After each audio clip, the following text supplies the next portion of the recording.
A woman in her 6th month of pregnancy was rushed to the operating table with severe abdominal pain. Doctors actually cut an October baby out of her belly. The moment the umbilical cord was cut, a tragedy occurred in the operating room. A caretaker came outside to get something from the storage room next to the operating room. When he came out, he realized there was blood on the bottom of his shoe. He went back to the storeroom and saw a lot of blood on the floor. It's all from the next operating room. He opened the door to the operating room. He was shocked by what he saw. 4 doctors and a pool of blood. Fiona was still asleep on the operating table. The baby was lying on her stomach and crying. The police soon arrived to investigate. They were shocked to find that the doctors had been killed by some kind of animal. There's no such thing as a wild animal in an operating room. Fiona woke up. The police wanted to ask her what had happened. The husband explained on Fiona's behalf. The man in question was still under anesthesia. There's no way she could have known. The police felt it made sense. They didn't go any further. Does Fiona really know nothing? She's hiding something. When she was packing, a few images flashed through Fiona's mind. The murderer is obviously her child, but a child is a mother's child. She couldn't afford to give them up. She got pregnant 5 months ago. She wasn't going to have the baby. Her best friend got her an abortion pill on the internet. Fiona had the courage to take the pills, but she regretted it right away. She wanted to throw up, but she couldn't. Luckily, the baby wasn't aborted. At 6 months, something strange happened. Fiona was taking a bath when she had a sharp pain in her abdomen. She was taken to the hospital. The doctor found that the baby's body had doubled in size from the previous month's examination. She looked like a 10-month-old baby. The doctor couldn't figure out what was going on. They rushed the baby to the operating room for a C-section. That's what happened at the beginning of the video. After Fiona's incision was healed, the couple returned home with their baby. John's brother Tom came to greet them. Tom's leg is disabled and he needs a wheelchair. He was very happy to see his brother's son. He asked his brother what the baby's name would be. The couple had a name in mind. It's been a long time coming for this sweet baby, so they named the baby Palm. The next day Fiona fed Palm in the nursery. I didn't realize the baby was only a few days old. He had sharp teeth. Fiona was bitten so badly that she was drenched in blood. Meanwhile, John was outside cleaning up the yard. He dropped his tools on the ground. When he stooped to pick it up, he found a couple of chewed up mice in the corner. There were wild cats on the farm. John didn't take it seriously. A mother knows her child best. Fiona, worried about Palm's behavior, suggested her husband return to work. She could stay home with the kids. John obeyed and went back to work.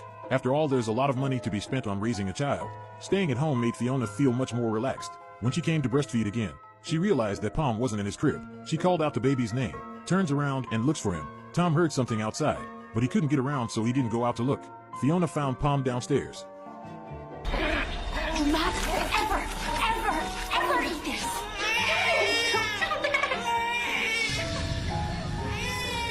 The baby was obviously hungry. Fiona rushed to feed him, judging from Palm's outstretched hand. He's no ordinary child. After feeding Palm, Fiona put him in his crib. She went downstairs to get ready for bed. Tom in the other room was playing games. He was playing happily. Suddenly he saw a cat running after a mouse. They got behind the computer desk. The cables to the monitor were knocked off. Tom yelled at them to stop. The cat was chasing its prey. It didn't listen to Tom. Hey, don't do that.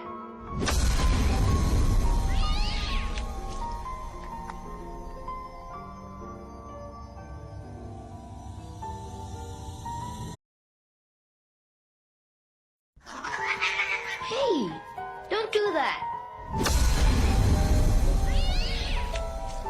Tom on the bed was startled. What the hell? Who the hell reached under the bed and grabbed the cat? Curious, he poked his head down to see, but there was nothing down there. But it was a small space. Only his newborn nephew Palm could climb in. So he thought. He paddled his wheelchair to the nursery to see if Palm was in his crib. The bed's bars are high. He couldn't see in. Tom was just about to get up to check. Sister-in-law Fiona appeared behind him and called out. Fiona said the baby was sleeping. It's best not to wake him up. Tom turned around and left the nursery. Fiona went downstairs to feed Palm. The baby's been asleep for hours and should be waking up soon. After a while, she went upstairs to see if Palm was awake. It's hard to tell without looking. Fiona was so disgusted she almost threw up on the spot. Palm was holding an open cat and chewing on it. Fiona went up and grabbed the cat, took it out of the house and threw it in the garbage. Palm was just a few days old. Fiona realized he had a bloodthirsty nature. My husband John was holding the baby in his arms while he slept. Palm's hand was scratched with blood. Fiona said it was because the baby's nails were too long. John didn't think anything of it. It was his first time to be a father. He probably doesn't know what a normal baby looks like. Plus, he usually works on construction sites, so he didn't know about Palm's unusual behavior. That day, Fiona put the sleeping Palm to bed and went out of the room to rest. The window was open. He didn't realize that a man had arrived in a car. Fiona came out to greet him. And realized that the man was a psychiatrist sent by the police. The purpose of his visit was to hypnotize Fiona, to make Fiona remember what happened when she gave birth. But Fiona knew all along how the doctors died. She just didn't want people to know that her baby was a murderous monster. That's why she kicked out the psychiatrist without hypnosis. The doctor had no evidence of forced hypnosis. He was about to drive away. The back door was open. He didn't think twice. He closed it. Ow!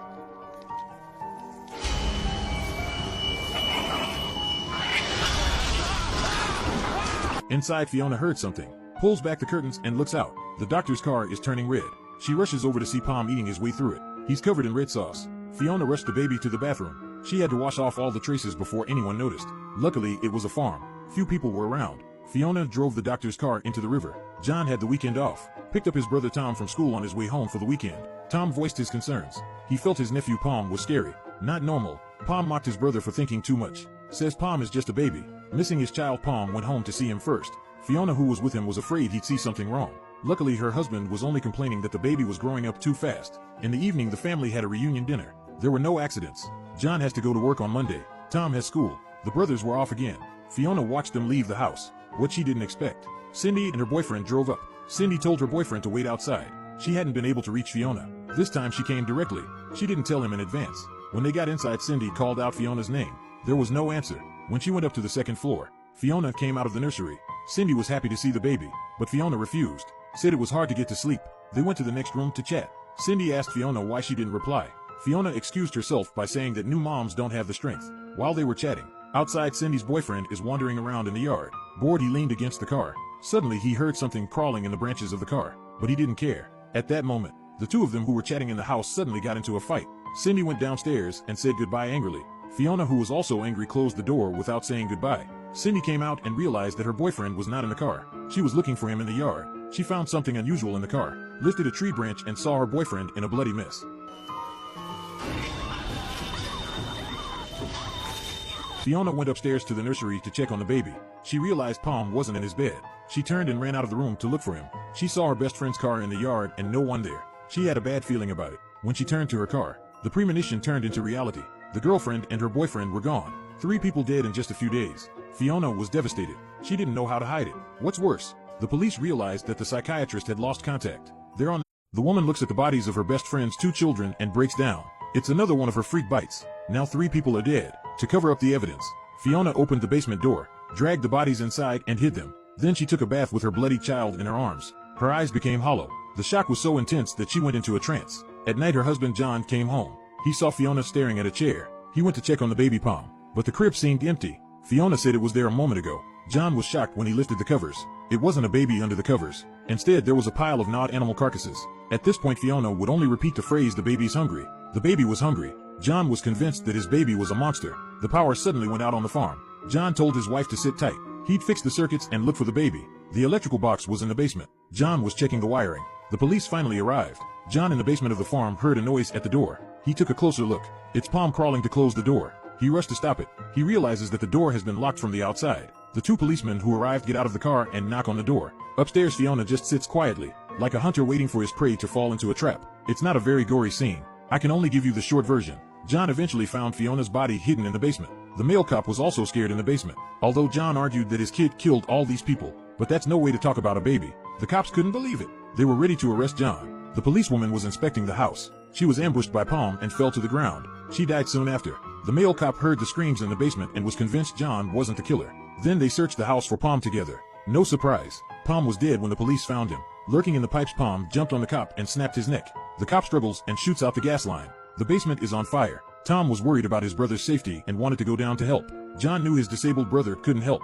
He urged him to get out of the house. When he found Palm, he knew he couldn't do it the hard way. He pretended to be a loving father and lured Palm to his father. After all, he's his own son. Palm fell for it. He was stuffed into a steel barrel.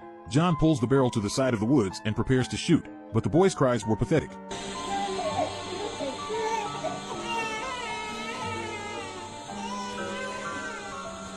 Palm couldn't do it, and he opened the barrel. Palm stopped crying. Then he suddenly jumped on John. Fiona came to check on John. Luckily, Palm only bit him in the stomach. Palm had no mercy on his father. John escaped with his life. His husband was fine.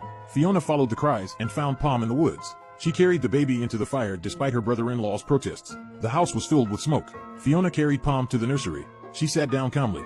The fire immediately surrounded the whole room. Fiona held Palm quietly. The fire burned them to ashes. May their sins be redeemed. The brothers watched the fire.